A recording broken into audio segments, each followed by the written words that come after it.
Man, Charlamagne, appreciate you doing this, man. Thank you for having me, my brother. How are you? I'm doing great. Jet lagged, but locking in for this. Absolutely, absolutely.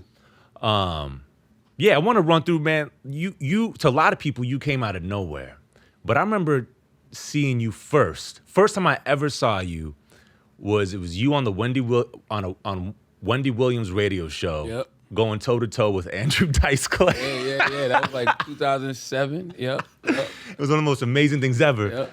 And even though you kind of got, I don't know, I feel like Andrew kind of put it on you that day. It was the way they edited it too, but it was like, yeah, I had some good ones, but they didn't put all of them in. They put the one about me calling him a fat Fonzie. But that's right. Looking back, you actually did a lot better than I remembered at the time. But I was like, dang, like Andrew, like still got it. I remember being like, oh man. But then that kind of put you on my radar. And then I remember when the Breakfast Club came, I was like, oh, it makes sense. Like this guy clearly had it.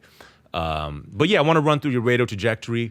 But first, I thought it'd be good to start with, could you paint a picture of what growing up in Moncks Corner, North Carolina, excuse me? In South Carolina. South Carolina. It's interesting, right? Because, I've been thinking about that a lot more lately, only because, when I'm in therapy, I'm doing, a lot of inner child work, because I feel like a lot of the issues that you deal with as an adult, most of them directly connect to something that happened in your childhood. Yeah. So I have been thinking about that a lot, especially, being that I got 4 daughters now and I'm watching the world that they're growing up in. And I'm watching how, they live, and, the fact that, I didn't get on a plane till I was 21, but, they've got stamps on their passports, been all around the world.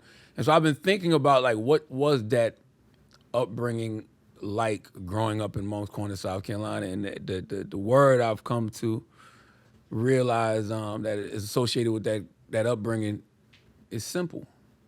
And that's why, when Wu-Tang Clan dropped Can It Be All So Simple, I loved the record when I was young, but as I got older and I hear that record now, it brings me back to even moments of sitting around in Moncks Corner listening to that record and realizing, Moncks Corner, when I was young, created a sense of ease in my life that I feel like really helped me growing up. Yeah. It helped me growing up, and it helped me to transcend my circumstances, but it helped me growing up because I didn't move too fast and I didn't move too slow. It was just a certain country ease about how I grew up in Moncks Corner, South Carolina, and I realized that still is a big, big part of me. So when that anxiety that I've been feeling my whole life sets in, I feel like, okay, I might be moving too fast, but then I don't want to move too slow, but then it's just a certain ease, like Baby Bear's porridge. It's a just right level of ease that growing up in Moncks Corner gave me that I tend to tap into whenever things get really hectic in my world now. I read a John Wooden book once, who was the UCLA most winningest college basketball coach, UCLA, and he always had a phrase he would throw out to his players, which was be quick but don't hurry. Yes. And I think about that a lot, but it sounds like you naturally got that from growing up where you did. Be quick but don't hurry. And I realized, I'm a big believer in God, right? I believe in a higher power. So I also believe that, God made us be still a lot when we was young growing up in Moncks Corner, South Carolina. He made us be still a lot because he wanted us to observe what was going on, not just around us, but also, man, sometimes take a step back to see what else is out there past this town, that you're living in. And for me, that came through music and books. Listening to hip hop and reading books let me know that there was a world out there, bigger than Moncks Corner. But I don't know if, growing up anywhere else would have given me that kind of ease and stillness to even have that kind of time to want to bury my head in books in that way. You're bored enough to crack open a book. Absolutely. And then the next one. Absolutely. Because you got to understand, entertainment for us a lot of times was going to walk around the 24-hour Walmart late at night. Wow. Because it was open. Yeah. You know what I mean? This is just before I got into the street, of course, and started hustling and things like that. But this was just getting up to go walk around Northwoods Mall in Charleston, South Carolina, straight window shopping, North Charleston, straight window shopping. Yeah. You know what I mean? Or running through a cornfield, playing in the woods, just being out all day long. Like once you do that all day and then the sun sets and you home at night, nothing to do but really bury your head into, those books. So I just it was just a level of stillness and ease that, Moncks Corner gave me. So when you asked me how was it growing up there, that's what I would say. It was simple. You mentioned some of the anxiety that you have. When did that start? Was that been since early? Yeah, as long as I know. I mean, the first panic attack I remember having was first grade. I was going to Memminger Elementary School in Charleston, South Carolina, and I just remember my mom dropping me off. Like I can feel it right now. My mom dropping me off, first day of first grade, and like I just cried uncontrollably. Like I just felt like abandoned, lost, and just scared. Like that same, unexplainable feeling of fear and panic and worry and what's going to happen. Like all of these different variables run through your head. I remember feeling that, my first day of Memminger Elementary School, and I think my mom even says that I might have cried for like the first week. I don't remember the first week. I remember that one particular day, but it's like, that's the first time I remember ever having like a panic attack, and I had them throughout my life. Like I've been going to the emergency room thinking that I'm having a heart attack, thinking that I'm dying, and then you get there and the doctor's like, oh, did you have an energy drink today? And you're like, oh, I did drink a Red Bull earlier. And it's like, oh, that's probably why your heart is doing that. Man, that's the worst feeling. So it wasn't until 2010 that a doctor actually said to me, it sounds like you have anxiety. He was like, it sounds like you had a panic attack, the things that you're describing. And he was like, has this happened to you before? And I'm like, all the time. And, he asked me, was I stressed out about anything? And I'm like, hell yeah. Because at the time I had just been fired for the 4th time from radio. And I'm back living at home with my mom at like 31, 32 years old. My daughter's like 1 or 2. My wife is back living at home with her parents, you know what I mean, in Moncks Corner. So it's like I was super stressed out, collecting unemployment checks every week. So in my mind, all I had to do was get back in position, get me another job, and all of that would go away. And that wasn't the case. I ended up getting the Breakfast Club gig and having the most success I've ever had in my life. And it felt like all of those issues I had historically dealt with were magnified times 100 now. Yeah. And so that's when I decided to like finally go get some help and like go to therapy. What do you think? Do you see that same anxiety in your kids? Yeah. The first 2. I don't think. I haven't seen it show up as bad as mine was when I was that age. And I think the beauty of life now is not only do I have the language, I have the experience. So it's just like my oldest daughter's 14. She goes to therapy. Yeah, and it's funny because we was just, I don't want to tell too much of her session, but we was just having a conversation and she was just saying how like she feels like the therapist be trying to make up stuff for her to be upset about. You know what I mean? Yeah. Like, and it's like I was like, man, that's such a beautiful way to look at things because it's like, it's not like you're in there because you're having issues. It's just maintenance. You know what I mean? It's like working out. Yeah. Like, and I wish that, somebody had put me in therapy when I was 13, 14. Now me, I definitely needed it because I was getting sexually abused at 8 years old. I didn't realize that at the time. Right. I didn't even realize that was molestation until I was 20-something years old. Right. At the time, I just thought I was 8-year-old kid getting lucky. Older girl in the neighborhood, right? Yeah, like we had a bunch of young men. We'd all be around having conversations about older women that we were messing with, in the neighborhood. Like we all thought we were lying, but clearly we all were like telling the truth in different ways, right? So my cousin's ex-wife was the one who was touching on me, but it's like at the time when I was 14, I definitely needed to unpack some of that. Right. Her life is totally different. For me, it's just more of a maintenance thing, you know what I mean? Like I know that there's things that go on at school or things that go on in your life that you may not want to bring to me quite yet. Her and her mom have that relationship, but I just know that therapy, helps you to unpack anything. And it's just a great tool to have early on in your life. Like I said, I wish that somebody had gave it to me when I was that age. You know what I mean? Do you think if you had it at that age, do you think do you think the trajectory would have been the same? Like, do you think you would have ended up in the streets the way you did? Probably not. And the reason probably not is because, even with the streets, right, it's like a lot of that is you trauma bond with people. Yeah.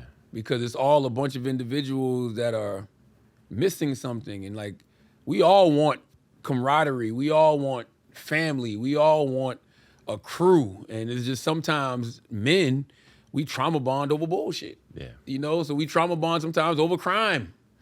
Or we trauma bond over drugs, or we trauma bond over alcohol, but most of the time it's like, we're all trauma bonding to do the wrong thing. Like, you know what I mean? Like, let's go rob this, individual, or go rob this store, or break into this house, or let's go, figure out a way to get a pack to hustle. But it's like, what we're all lacking is like togetherness. Like we're all tribal and we all long for family, right? And I think that's what a lot of guys do when they click up in that way. So I think for me, I definitely was longing for like some type of family structure. Even though I grew up in a house with an older sister, 2 younger brothers, and a younger sister, I was the second oldest. My older sister's like 10, 12 years older than me, and my younger siblings are like 10, 12 years younger than me. So I didn't have... On an island. Yeah, exactly. So I ended up kicking it with brothers who are around my age, and we all ended up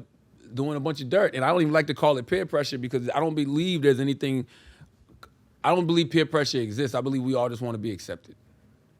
You know what I'm saying? And I think that when somebody pushes you to do something, you do it because you don't want to let them down. So it's a lot of people pleasing that goes at that age, especially at that age, man. Yeah, and it stays with you though. Yeah. That people pleasing stays with you. Like that's something that I had to unpack in therapy. Like stop being a people pleaser. Like because sometimes you'll be a people pleaser to your own detriment. Yeah.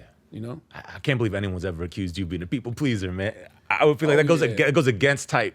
No, I think that a lot of that, man. You seem free. Like you have strong opinions, not scared to voice them, even if it alienates you.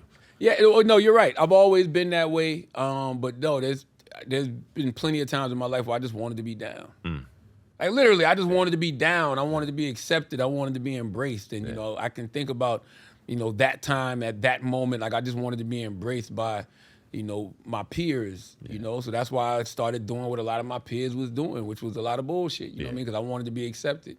And the funny part about that is, even in situations like that, a lot of them won't accept you because they can see through the fake shit. Yeah. And then you get older in your life and, especially when I was with Breakfast Club, like my career is starting to prosper and then you're starting to hear what people are saying about you. So you like, oh, well, let me give them more of that since this is what they like. And so then you become a caricature of yourself. You know what I mean? Like none of it is, it's just not real. It's just not authentic. So if I'm a person that prides myself on being real and being authentic, then, I got to be that at all times, and people pleasing doesn't fit into that equation. Yeah, that's incredible. Some of that early stuff, couple drug cases. The last one was you were around a shooting. That was the first one. That was the first one. Yeah. First one was you around. First one, I was in the back seat of a car, and my homeboy was in the front seat. Somebody was driving, and we was in this neighborhood, like 2 neighborhoods over from where we are in Moncks Corner, 2 towns over rather from where we are in Moncks Corner, and we was just having some conversations with some young ladies there, and some guys in the neighborhood didn't like that we were there. And, I'm on my fake tough guy shit, my fake hardcore shit, so I'm acting like Doughboy and Boys in the Hood, like got my hand under my shirt. What's up? What's up, yo? What's up, cuz? Like, I don't know what the fuck that means. Like, what's up? I got a problem? You know what I mean? And they, drove off. Then we went to I think it was Burger King, McDonald's, I don't remember. I think it was Burger King. So we went to Burger King. As we were leaving, I see the truck that those guys were in pulling up behind us. And I tell my dude, like, oh, that's some guys from the neighborhood.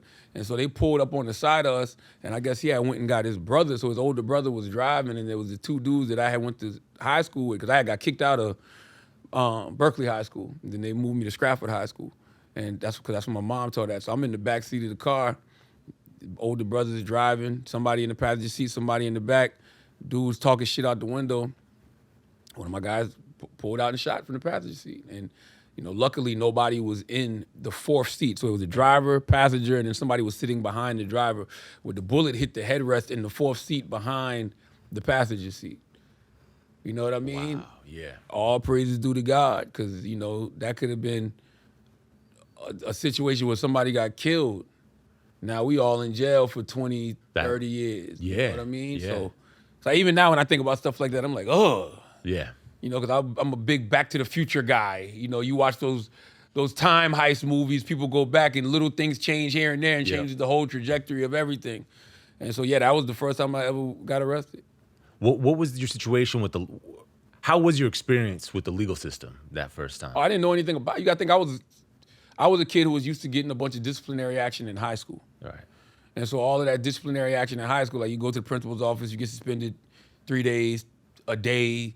Longest I ever got suspended was 10 days, you know, because they had this real strict policy. After a while at Berkeley High School, you get caught fighting, you get 10 days suspension. And so I got 10 days suspension. So in my mind, I'm like, I don't know why, but my mind was processing it like, you know, you'll be home by the night. You'll be home in time to go to the game on Friday, the high school football game. But then it turned into 45 days. It turned into me being there for 45 days. And it's so funny because I used to tell that story back in the day. And I used to say it was a year, because that's what it felt like. Yeah.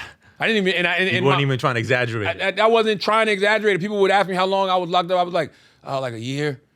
Because in my mind, it literally felt like that. And I didn't realize it was 45 days until I wrote my first book, because, you know, you got to be factual and accurate. And then I was like, nah, it was 45 days. I'm like, oh, shit. And my dad is the one who said that. My dad was like, nah, it wasn't like a year. It was like 45 days. But it felt like, you know, that long of a time. And so I processed it like it was just another disciplinary action in school, not realizing like, no, motherfucker, you facing like 15 years. You know, you're charged with assault and battery with intent to kill. Like, y'all shot at someone, a car full of people. Like, they were classifying this as like a drive-by. Damn. This is South Carolina in 96, 97. So like, this wasn't like, you know, now they might be a little bit more used to that kind of violence and stuff like that. Right, Back but in the then, day, hearing about the stories of drive-bys in LA, I'm sure the paranoia around that stuff was crazy. We didn't have that. We didn't have no drive-bys happening in the low country of South Carolina. Right. So, yeah, my mind was thinking it was just like some disciplinary shit that would blow over, but no, it wasn't. Turned into 45 days, and then I eventually went to court, ended up on probation. But it was a process. Did it change your relationship with your parents? Because I know eventually the last time your dad left you in, right? No, the first time he did. The first time he let me in, he wanted me to sit, you know, and because he wanted me to get my mind right. It didn't change my relationship with my parents. It actually made me realize my dad was right. Because my dad was always telling me if I don't change my lifestyle, I'm going to end up in jail, dead, or broke sitting under the tree. And that felt like a real... Yeah, I'm in jail. I was in jail for 45 days, you know? So when I came home, I really was just looking for positive things to do. Like, you know, I started working at a warehouse called Industrial Acoustics Company, and, you know, from that point on, I wanted to keep a job. But I worked there for like 2-3 weeks, got fired from there, you know, the supervisor. And I'll never forget her name. Her name was Gail Cobb. The supervisor was like, you know, you don't fit in here. You know, like you're not what we're looking for. Now, mind you, my job was literally like, I would be out I was clearing out an area, like a wooded area. So I'm like, well, goddamn, I'm not fit to clean out a wooded area. You know what I mean? Yeah. But she was like, you don't fit in here.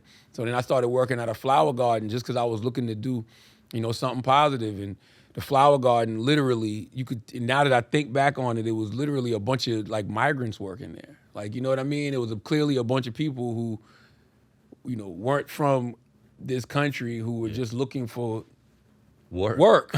Now looking back on it, that's what it was. It was literally just a bunch of like Mexicans and, you know, who knows what else, like just working there, right? Wow. And so I was there for like 2 weeks. Supervisor's name was Dominique. Same thing. Me and him got into a shouting match because I was just like, this shit feels like it was a plantation. It literally was a flower garden. It was actually called the South. Yeah, it was called the something plantation flower garden, but it literally was just, we were out there in the hot sun picking flowers and, you know, other types of shit. So I quit that. And then that's when I started like flirting with the street. You know what I mean? That's when it was like, man, I got to figure out some ways to make money because, you know, I still got to pay my probation officer and shit like that. And it was just a stupid mentality, right? Because when you're on probation, you got to keep a job. That's number one, and you got to pay your probation fees. So I started just saying that I was working with my dad and I was doing temp services, but I also had got a $50 slab.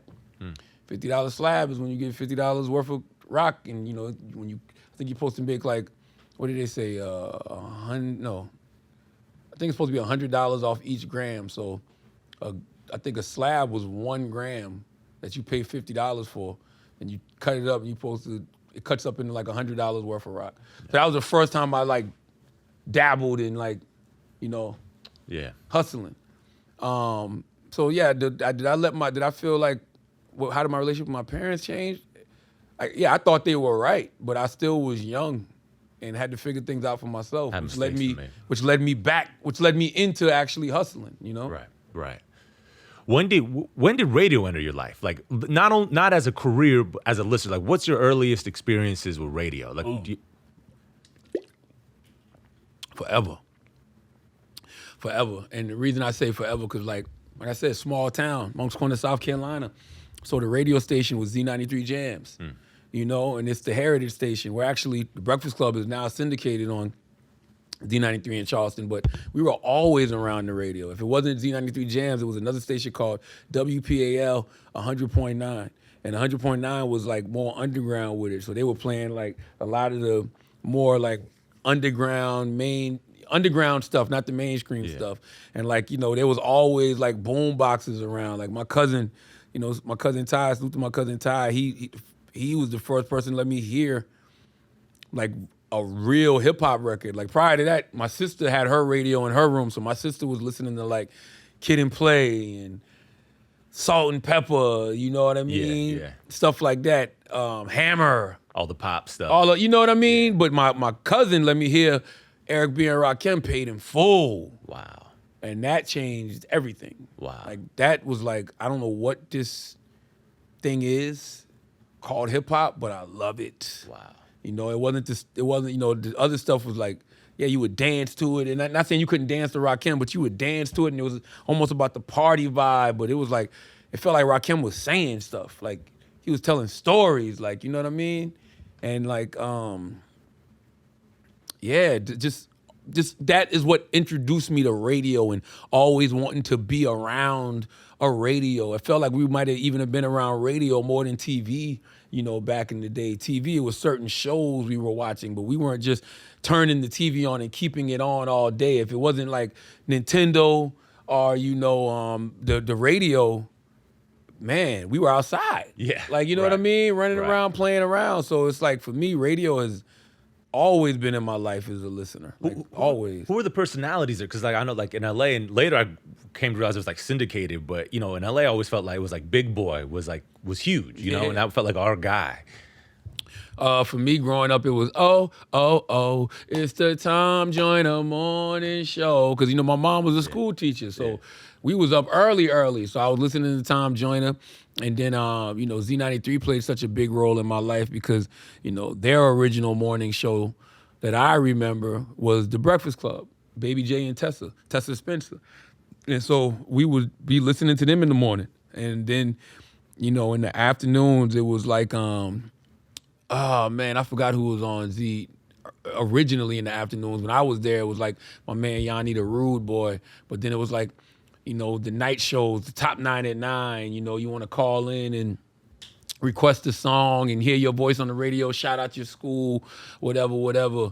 But yeah, those were the people like growing up, like people like Sean Dobie, growing up in Charleston, South Carolina. Like those are the personalities that, I would hear. Reggie C, you'd hear these people and they were just like regular voices that you would hear all the time. Ken Moore, like, I don't even know if Ken was Ken on Z? I don't know if Ken was on Z, but these are the voices I remember. Yeah. Growing up. They were like like those local radio voices when growing up are as famous as anyone in the country in the world. Man, right? Absolutely. What was your first time being on? Do you remember your first time on the radio? I don't remember the very first time, but definitely one of the first times was my man Willie Will. There was a guy named Willie Will. He was the night jock there at Z93 Jams in Charleston, South Carolina. And me and him used to rap together.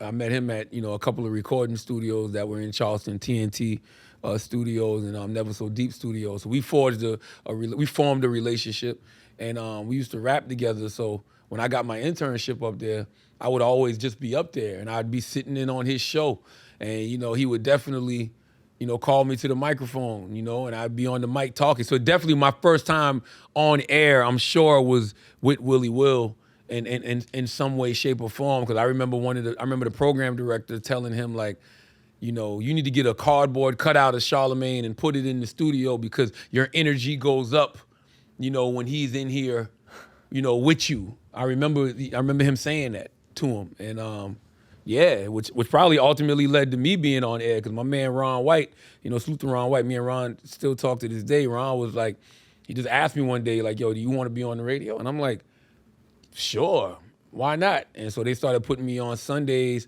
11 a.m. to 3 p.m. When you say sure, like, was there a part of you was that just you playing it cool, or were you really not even sure you wanted to be on the radio like that? Yeah, I never had thought about it. You know what I mean? I just was really happy to be working at Z93 Jams because it was like the most corporate thing I had ever done. Yeah. It was a place where, like, if growing up where I'm in South Carolina, people saw you at Z93, they're like, oh, he must be doing something. You know what I mean? Like, he must be doing something with his life. Yeah. You know what I mean? And for me, being like a guy who was in and out of jail at the time and was getting in a lot of trouble and graduated from high school and night school, had gotten kicked out of two high schools. Like, for me, that was a big deal for me to be like pulling up in Moncks Corner, driving this station vehicle, like with the big white van with the Z93 Jams on the logo, you know what I mean? Pulling it down my dirt road, you know what I mean? Hoping that some of the girls that lived on my road saw me, you know what I mean? Yeah. Like, that was a big deal for me back then, so yeah. So just to be there felt like you did it. Yeah. I was just happy to be there. Like, so when he asked me to be on air, I'm like, hell yeah. Yeah. Whatever's gonna keep me here. Yeah. And of course, when you think radio, you think on-air personalities. You're not thinking promotions or programming or anything like that. So, hell yeah, I'd love to be on air. Now I can really say I work here. Now I'm a personality, and I really loved it and appreciated it. How was that first show that you had? I was scaring all the church folks because it was what they had me do. They had me do something called voice track, and when you voice track is when you record your voice. And you gotta record your voice, and it's a time slot from like 11 to 3. So you're talking like 3-4 times an hour, introducing songs, time, temperature, stuff like that. So I didn't know how to do radio, I really didn't. So I was just going in there talking, like, I was actually screaming. When I go back and listen to my old voice tapes, I was screaming, and it's funny because they all were telling me I was screaming. Like, no, I'm not screaming. Y'all just old. Y'all don't understand how we talk. But I was really yelling, like, Z93 Jams, R&B, and hip hop.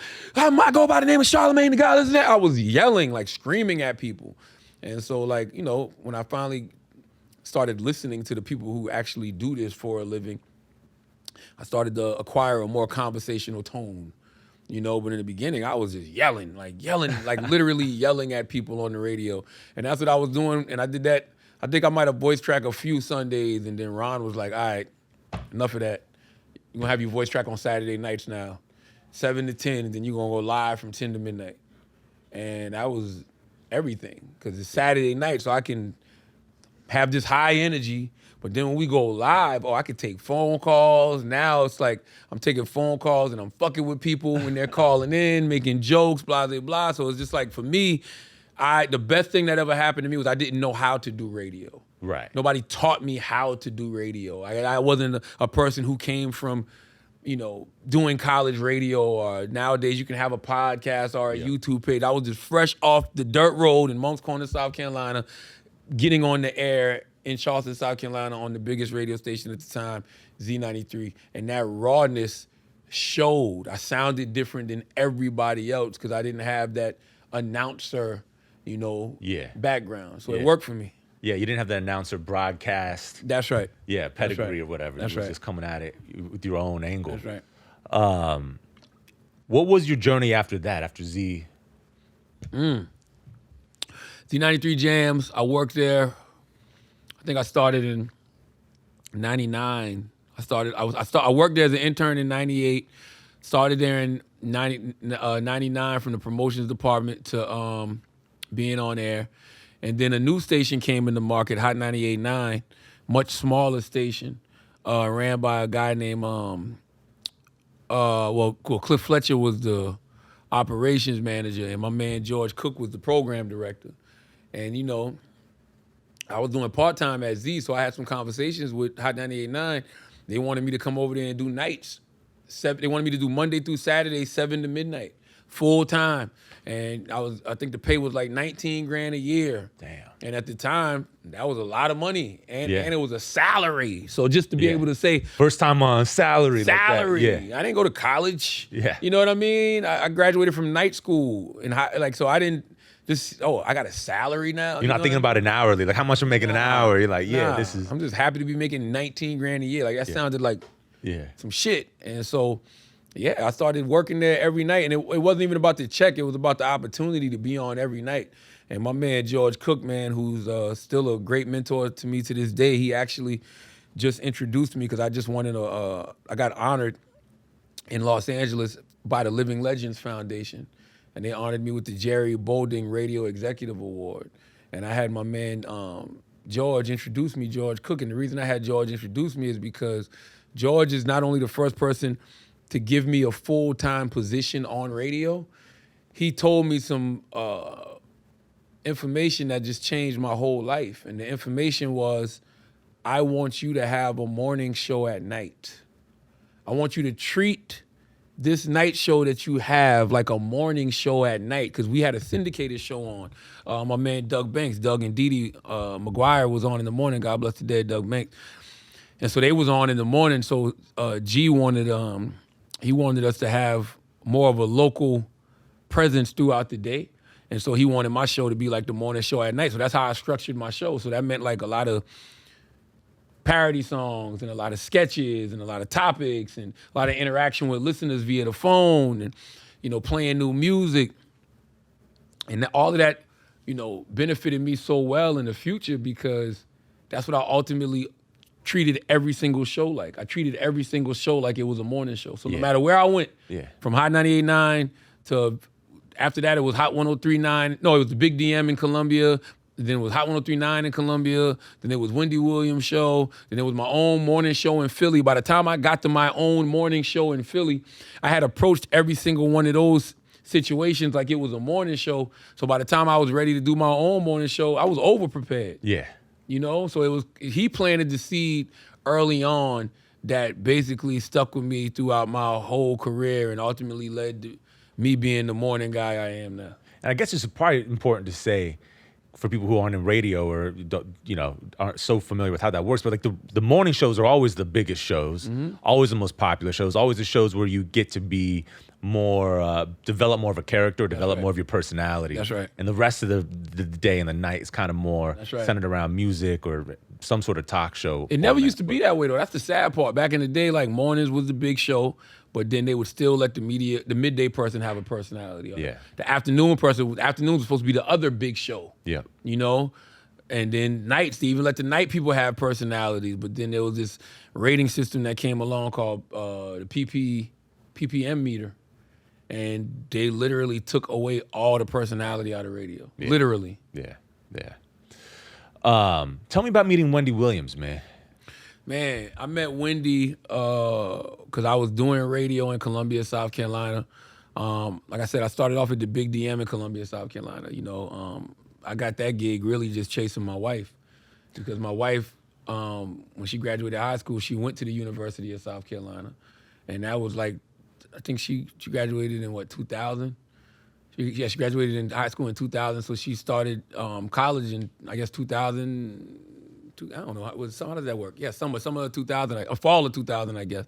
And so at the time, I think I started doing radio at Hot 98.9 in Charleston. But I would drive to Columbia every weekend to go see my girl. And, Columbia had a really dope station called Hot 103.9. Hot 103.9 was just like, I had never heard a radio station like that. You gotta think, I'm from South Carolina. I hadn't been to New York and all those places yet. I had never heard a station like Hot 103.9. Like they had like incredible talent, like my man Pizzo Coconuts, you know, and they had C Diddy was like doing the afternoons, and like Neek was in the middays. Like they just sounded. As a matter of fact, I think Jerry Smoking B might have been on the station at the time too. I don't remember, but they just had like all of these personalities, Big Sexy and Harold Banks. Like they sounded like a squad, and the station sounded big, and they sounded like they were having fun, and they sounded like they owned Columbia, you know. And then I started reading up on the history and how they came in and knocked out like the big station, which was Big DM. So when I got hired on the Big DM, it was because my man Mike Love, salute to Mike Love was trying to get Big DM back to prominence and get them back competing with Hot 103.9. So Mike Love had turned Big DM into a hip hop and R&B station. And I sent my my air check. At the time, I had made a mixtape. It was a mixtape called Charlamagne Tha God Concrete Champ. And I was doing A&R for a record label called Never So Deep Records, which was a subsidiary of MCA. And that's my family to this day, you know, my Professor Robert Evans and DJ Bless. And so we took all the artists from that label, made a compilation album, and instead of like a mixtape, it was me doing a radio show throughout that whole album. And so we pressed up copies and just sent them to mad different radio stations. Mike Love put the CD in and actually heard it. And he sent me an email back, because we had the emails on the CD. He emailed me and was like, yo, call me. So I called him, and he didn't know I actually did radio. He thought this was just something I created. Yeah. He was like, yo, did radio? And I was like, yeah. And I was telling him the history. I worked at Z93, Hot 98.9. He was like, can you drive up here? Drove up to Columbia. He was like, look, man, you know, we got a guy who does nights. His name is Prince Ice. Prince Ice is a legend in South Carolina. But he was like, you know, so we're not getting rid of our night guy, but I do want to put you on like Thursday through Sunday. Can you do like Thursday through Sunday? Or I think it was like Thursday through Sunday or Friday through Sunday or something like that. But I was on like 3 days out of the week. Right. And so I treated those 3 days like I treated any other shift. This is my morning show at night. So I was doing sketches and parody songs and skits, all kind of stuff. And people were eating it up. They were loving it. You know what I mean? They were embracing it. And it gave me a reason to, like, you know, be in Columbia, to be close to my girl. Now, I'm long-winded. So that company was owned by a company called Inner City Broadcasting. The Big DM ended up buying the competition, Hot 103.9, which was the station I was raving about. They bought Hot 103.9. So now Hot 103.9 and Inner City are owned by the same people. Inner City also owned WBLS in New York, where Wendy Williams was on. So Hot 103.9 started syndicating Wendy Williams in the afternoons on Hot 103.9. And so Wendy and her husband would come down for station visits. Like they would come down to like see the market and stuff like that. And so I just would break bread, you know? And I remember the first time I even tried to break bread with Wendy. Wendy was in the studio trying to do her show, which I totally understand now, you know what I mean? But I came in there with mixtapes and parody songs, all of this stuff I wanted her to hear. And while she was doing her show? yeah, I mean, but she was in between breaks. Oh, right. You know what I mean? Yeah. But now when understanding the hecticness of a syndicated show, it wasn't like breaks like us where we break for 20 minutes, 30 minutes and got time to bullshit. Yeah. She's on, like on. Like it might have only been like 3 minutes in between songs.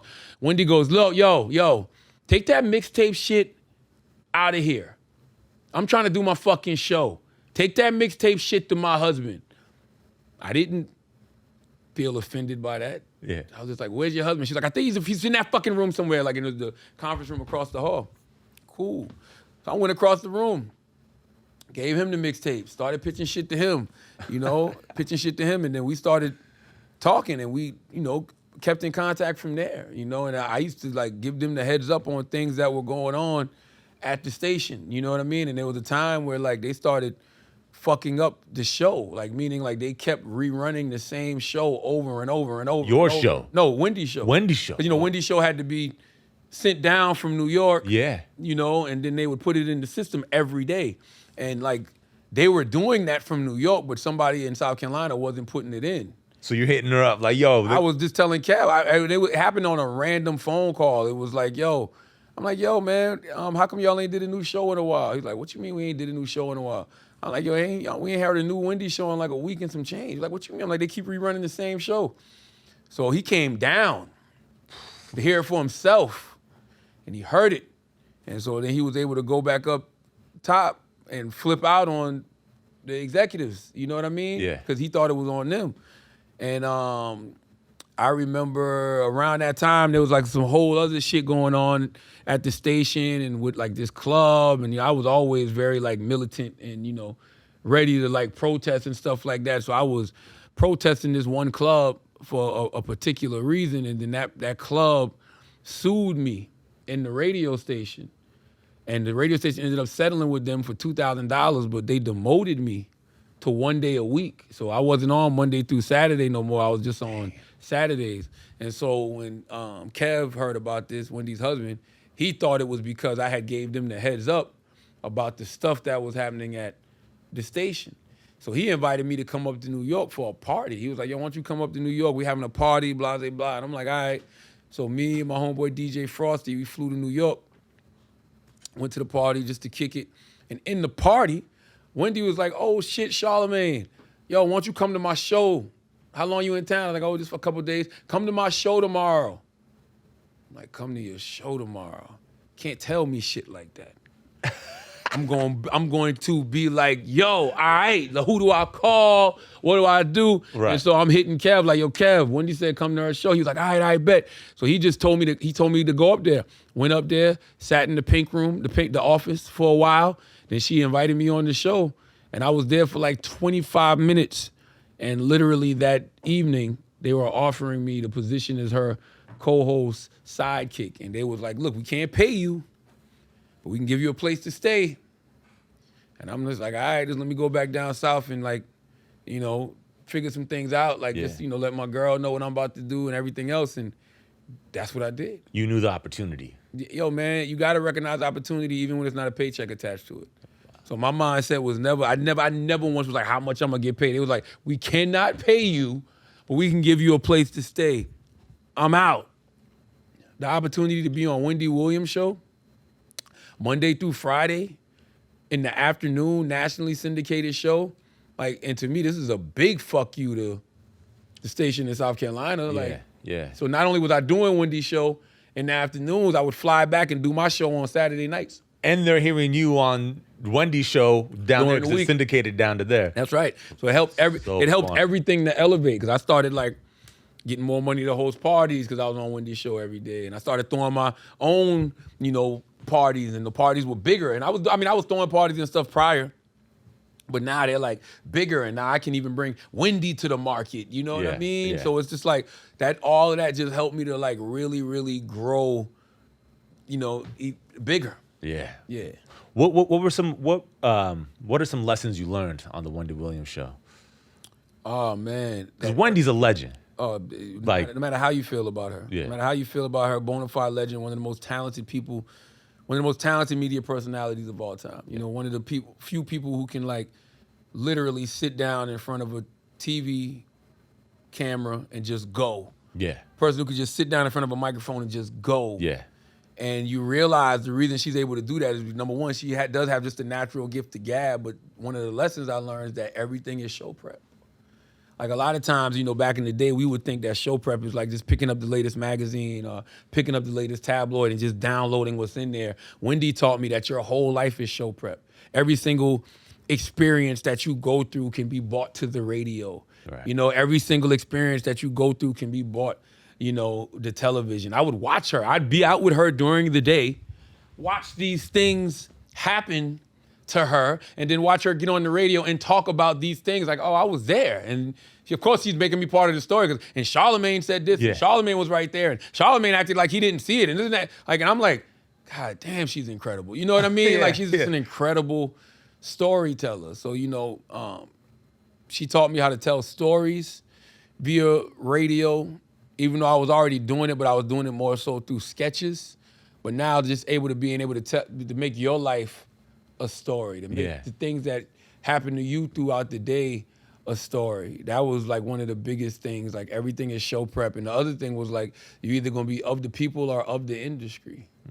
Because when you're of the people, you're always gonna speak like for the people, and you're gonna speak how the people, speak. when you're of the industry, like you're gonna try to protect relationships and you're gonna try to, protect people, so you're not gonna have those opinions that you probably once had. And I think that was good advice at the time. I think that there's an adjustment to be made in that rhetoric because it's gonna come a time where like you're going to be industry. Yeah, you get too big. Yeah, and everybody around you is going to be industry too. I've been in the game for 25 years.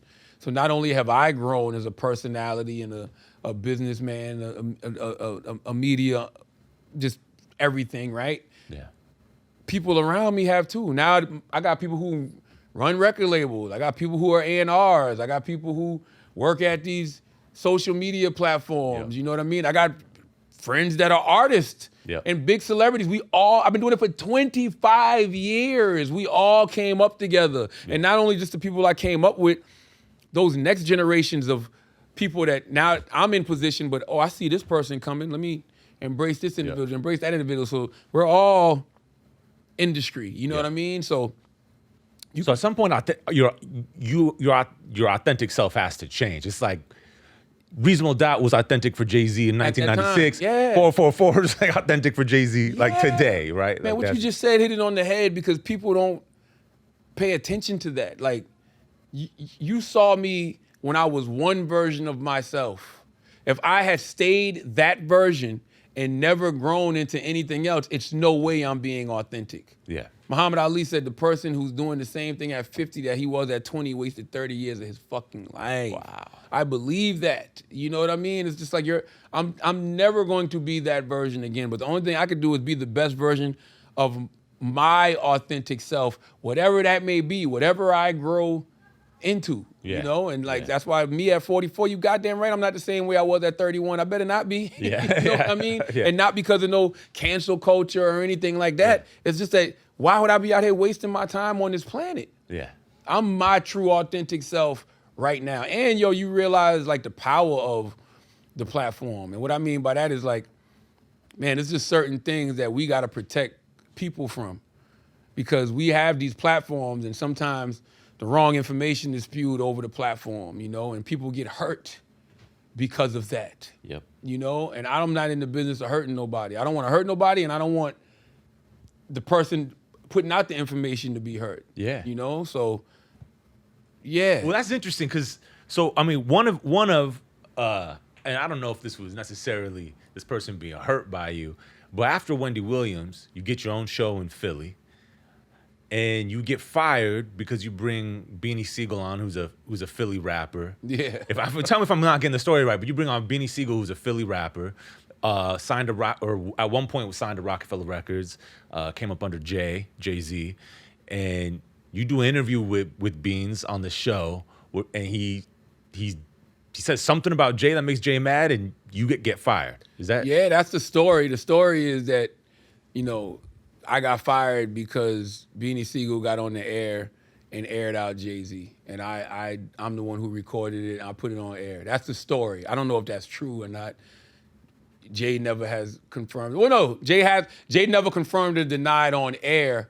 Behind the scenes, he has said to me, like, did I really get you fired? Like, you know what I mean? Yeah. And that's the story. Right. I doubt that's highly the case. You know what I mean? What I think back then, I think I had a new program director was hired. And I think that new program director just wanted to bring in his people. And that new program director, like, his name was Boogie D. He had like I don't know, he had his chest out a little bit. I remember the first time I met him, he was like, me and you gonna be able to get along? So he came in there on some like snapping the whip shit. Let me get this guy in line, type thing. And I think that, I think it was a combination of just him being new and wanting to bring in his own people, but also a combination of people thinking they're doing the right thing for Jay-Z, but Jay-Z's not even thinking about this shit. Jay-Z's not it. Yeah, he's not. You know what I mean? It's one of those things like, I know Charlamagne did this, but we got rid of Charlamagne, and you let Jay know I did it, whatever, Yeah. So I don't know. I do feel like maybe a higher up in Radio One, that was the name of the company, might have just pulled the trigger on that firing just to get in Jay's good graces, but I don't think that was hey, I'm Jay-Z, I'm offended by this, get this guy off the air thing. Right. No, I don't believe that at all. Okay. But that does get you fired, and that was your Yeah. own show. I mean, that's like your own show in Philly. That's like, and it's Yeah. your first time having like your own show. That's like, Yeah. you know, that's that big to that And level. I was killing. I was I think 2 in the market. I was number 2 in the market at the time, and that was in a PPM world. So I was doing great, and it was literally just me and my homegirl Sasha Katie. That's the homie, you know what I mean? She we used to work together when I used to work at Wendy at WBLS, and so when I got my own show in Philly, just asked her, yo, you want to be my producer? And she was like, hell yeah. So we literally would drive. I was living in Lyndhurst. I think she was either living in Rahway or Linden at the time. We would drive from New Jersey every morning back and forth to Pennsylvania. Like I don't even remember what area of Pennsylvania. I just know it was like an hour and a half away. We would drive back and forth every day. Morning, 3. I have to leave. We have to leave like 3. I have to get up at 3 in the morning, pick her up by like 3:30, 4 o'clock to be there on time. Wow. And we did that every single day. Wow. Literally for like 6-7 months. What was that experience like? Oh, that was a fun time. Like Yeah. I you know. The funny part is I got fired the day I was supposed to move into the townhouse because I was still living in Jersey. So me and my wife had got a townhouse, and I'm like, yo, this is gonna be great. Now I don't gotta wake up so early. Like I won't have to drive. Like I'm processing Yeah. all this in my mind. We was living in Cherry Hill, New Jersey, on the outskirts of Philadelphia. Gonna enroll my daughter in school here, all of that type of shit. And the day I got fired, I literally had all my stuff in the I had a 2002 Escalade with like 150,000 miles on it, and I had all of that in the car, ready to move into the townhouse. Wow. And I got fired on that day. Literally that day. It's a long drive back with all your stuff, man. Yeah. And then, from there, like, me and my wife went to go live with her grandma in Coney Island for a little while. It wasn't that long, like maybe a week or 2 maybe. And then we left from there and went back to South Carolina. And me, my wife, and my oldest daughter at the time. Well, she was my only daughter at the time, but we all went back to live back in Moncks Corner for a year. What was going through your head at that point? Failure. I had failed. I got to go back to Moncks Corner after being, on Wendy's show, after having my own show in Philly, after having these viral moments, after being on VH1 TV with Wendy. Now I got to go back to Moncks Corner and collect unemployment for real, because I don't know when I'm going to get another gig, and now I got a daughter. So the beauty of it is I was fired 4 times from radio and never collected unemployment once. So I ended up I literally was in South Carolina from November 2009 to November 2010. So I was able to collect a year of unemployment. Wow. $1,000 a week of unemployment checks, So that was great. Yeah. That was great money. You know what I mean? I'm living at home with my mom, depressed as shit, anxiety through the roof, just trying to figure out what's gonna happen. But I used that opportunity to. There was a new station launching in Charleston, South Carolina. It was called The Box. I think it was like 92.5 The Box or something like that. And that's why I met like a guy named Michael T. God bless the dead. He passed away. My man D Nice was working there as well at 92.5 The Box. So I was there with them, helping them launch the station, helping them write promos and creating imaging for the station. I did the voiceovers for the station. Like in my mind, I was like, okay, I'm gonna end up getting a shift on 92.5. I'm gonna make my $20,000 a year here in South Carolina, and we're gonna live a great life. Yeah. That was my mindset. Yeah. But clearly God had other plans, because the Breakfast Club came shortly after that. How did that come? When I was in Philly, let me see. I don't want to get my timeline messed up. There was a time where I had met with my man G-Spin before. Me and G-Spin met in a restaurant or something. And it was me, and at the time, my then manager, well, he was acting as my manager, named was Kevin, Wendy's husband. And he don't have the best reputation in the business. Yeah. And so even though we met, G-Spin wasn't really feeling it, but he wasn't trying to like stop things, So then he had me. We met with I'm trying to figure out.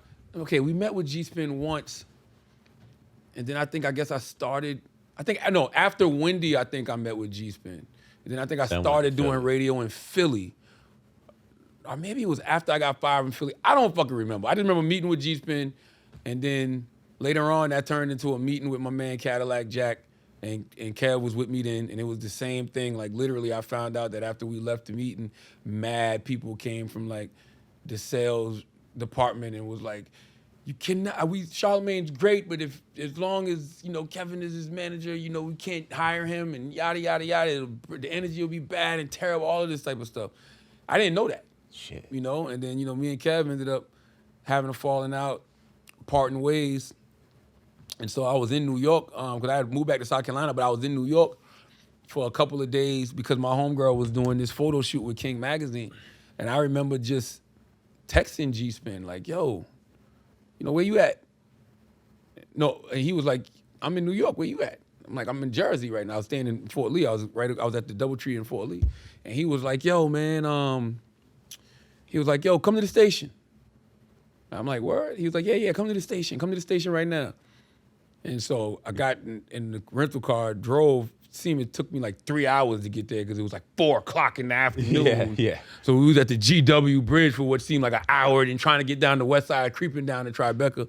But I finally get there, and G-Spin is like, yo, my boss, Cadillac Jack, has been watching your stuff all day long.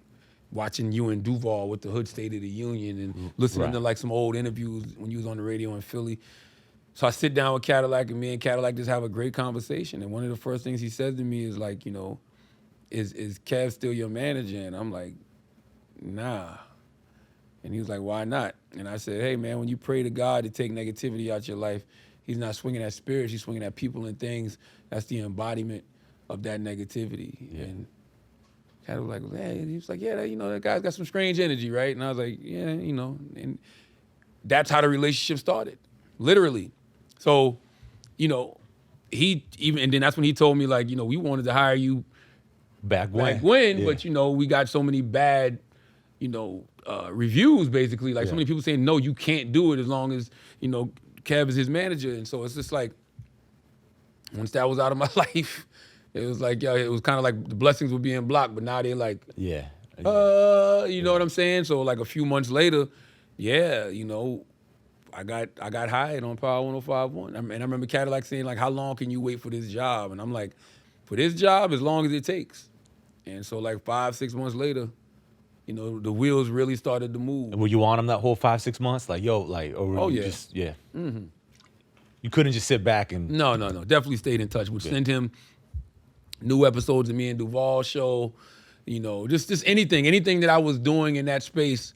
We was early on social media. We was all over MySpace and Twitter and everything else. So like I was definitely keeping in real touch with him and G-Spin. You know what I mean? And sometimes popping up, and be like, cause I knew kind of like the gig might be mine. So I was kind of like popping up, and it felt bad because there was like people who I was like really cool with that worked there, and I couldn't say anything, about the conversations me and Cadillac were having, you know what I mean? Right. And I had to like lie to some of these people, and it felt bad. You know what I mean? Because I just couldn't tell the truth because it's business still to be handled, So, but that's how I got there. That's amazing, man. And then basically from that point on, you're still there, obviously. Breakfast Club. 13 years later, man. And what's so interesting is that any of them will tell you, Angela Yee will tell you, Envy will tell you, our radio consultant, Dennis Clark, G-Spin, Cadillac, I was the guy saying, we're going to be one of the biggest nationally syndicated shows in the country. Like, that at the time, Nicki Minaj had Moment for Life out, and I wanted to take that and use that as a drop. In this moment, we'll be syndicated. Like, I knew it. I saw what this show, had the potential of being. And like from day one, me, Envy, Angela, we always recorded our interviews and put them online. That's how I was aware of what Angela Yee was doing. I was aware of what, Envy was doing. People like my homegirl Kendra G, Debbie Brown, we were all utilizing the internet. Debbie was all the way in LA. Kendra was in I think she was between Chicago and Atlanta at the time. But either way, like I would always hear their interviews because they would always put them online. Yep. And so when we got with the Breakfast Club, that's all. We didn't have no money for marketing. They didn't have no money for marketing, no money for promotions. This was kind of like a last ditch thing to see if something will work to even keep the lights on at Power 105.1. And so all we asked for was a cameraman every day to come in here and record, these interviews. And that's what we did. We started recording these interviews, putting them up online. Recording these interviews, putting them on websites. And then at the time, all these blogs and the World Stars and all of these different platforms, these websites existed, sending our interviews out. They started posting them. Yeah. Next thing you know, it took off in a real way. And here we are. And it's amazing. We were talking before the mics got turned on about how, essentially, how sometimes like you have certain dreams. And after a while, you have even bigger dreams. Like when you start kind of getting on the path like you were on, and you start having success, it's like your wildest dreams are sometimes not all that far away. Yeah. And you have to get back. I mean, because the fact that not only did the show take off, if you were taking that Nicki Minaj energy early on of this moment for life, like the show really hit big, and not only that, now you're on TV. Now you got the Black Effect Network. It's like the goalposts are always moving. Yeah, man. The goalposts are always moving. You're always meeting new people that inspire you to do new things, and you realize that the sky really is the limit. You realize like there's nothing I can't accomplish, and it's not even just with me. Like I've taken radio and turned it into a multimedia business. Some people would say empire. I say business. Empire. What I mean? Man, you putting a lot of great shows on, man. Well, yeah, with the Black Effect Podcast Network, that's my mindset is like, people used to own radio stations back in the day. Yeah. The world is changing, so what would you want to own now? A podcast network, you know what I mean? So it's like I partner with all of these different podcasts, and I'm able to launch a lot of new podcasts. Like, we got partnerships with like 85 South Show, Drink Champs, All the Smoke. Earn Your Leisure, people like that. But then we launched new podcasts like Just Hilarious and, Flame Monroe, you know what I mean? Tesla and Figaro, which is Straight Shot, No Chaser. Like, it's been very lucrative, right? And so that, along with like me and my Kevin Hart, we got a company at Audible called SBH Productions, like where we do original audio scripted content, right? So we got that going. Then I got my publishing company, Black Privilege Publishing, at Simon & Schuster, because I wrote a couple of New York Times best-selling books, a couple of national bestsellers. And so it's like, when it came time for my third book deal, I'm like, I don't want a book deal. I want an imprint, because I want to put other people's books out. And so, we put out Tamika Mallory, State of Emergency, How to Win in the Country We Built, Anita Kopak, Shallow Waters, and we have some amazing, books that we're about to announce real soon. But it's just like, all of those things are just simply because I'm in position and I'm seeing what else is out there. My production company, we produce TV, we produce, film. I got my new show right now, Hell of a Week, that comes on Comedy Central every Thursday night at 11:30, and I got scripted shows that are on the way, and I got, films that I've already been consulting producers on and stuff like that.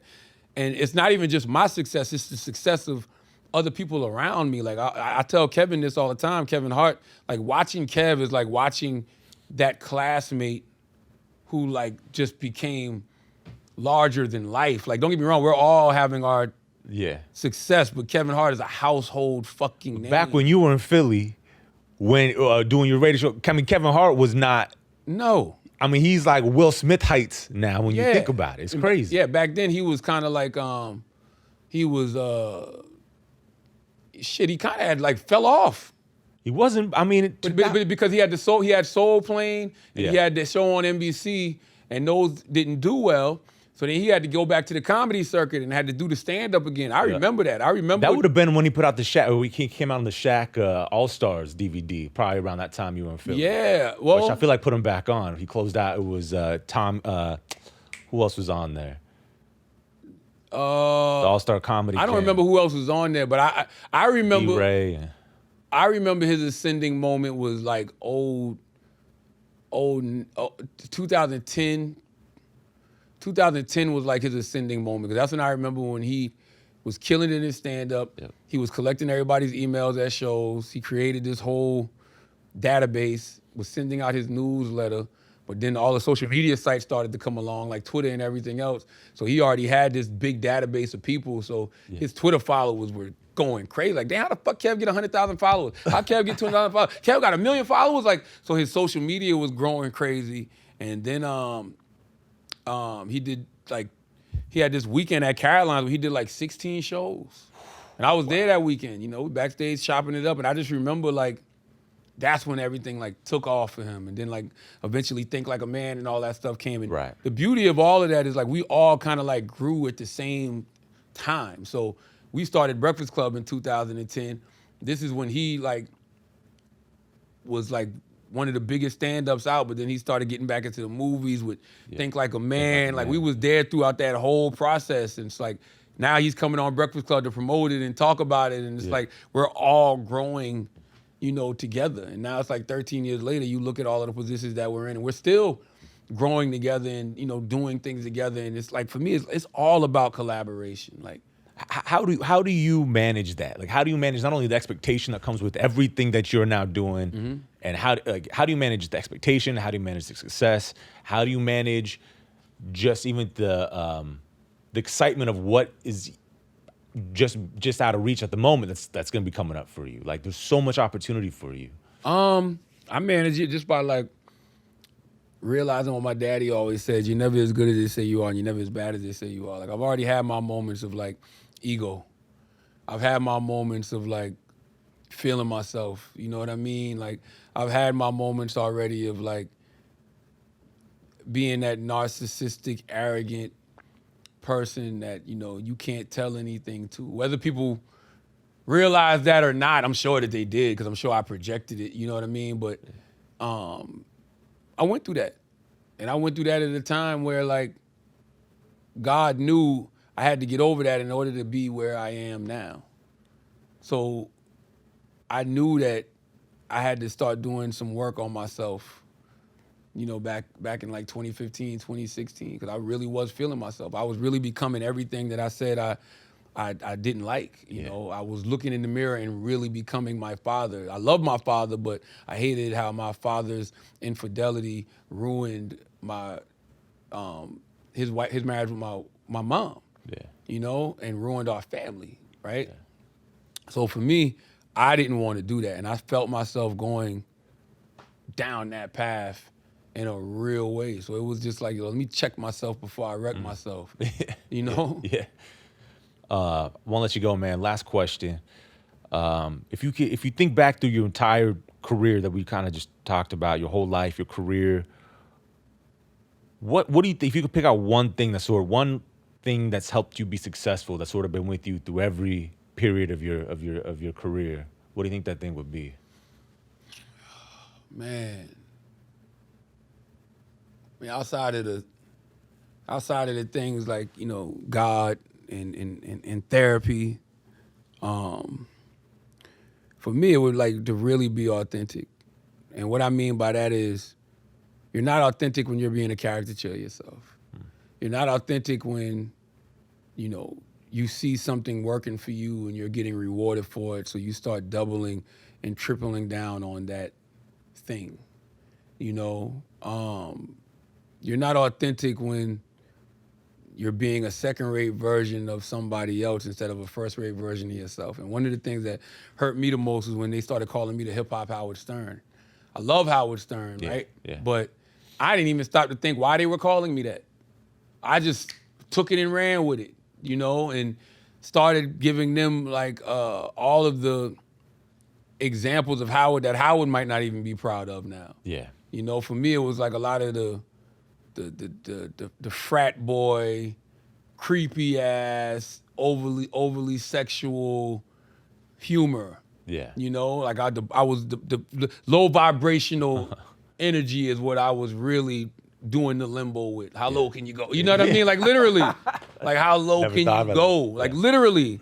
And that's the type of shit I was doing. So like when you go online and you see like videos of me like sniffing chairs or like tying porn stars up and all of that, it was literally for the shock of like E-Network version of Howard Stern. That's right. 90s you Howard. Because when I read Private Parts and saw Private Parts, that's the type of I probably wasn't even doing the wild shit he was doing. Yeah. But that's the type of time he was on. Yeah. And so like that stuck with me for like, man, maybe a year or two I was on that. And then it started to eat me up. Like, yo, this ain't making me happy. This shit is whack. Then you got your wife. I got married in 2014.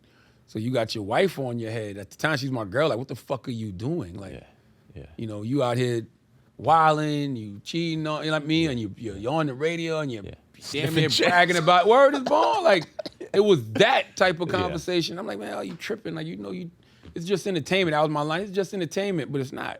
Yeah. It's really not, because number one, you're influencing mad people. And in this case, I'm hurting somebody. I'm hurting the person that's the closest to me. And you can start to believe your own bullshit. That's the worst, when you get into character and you start believing that you really are this dude. So it's like, for me, man, that's what made me like really start like going to therapy and like doing the work, because I did not like the version of myself that I was becoming. So my advice to anybody would just be authentic.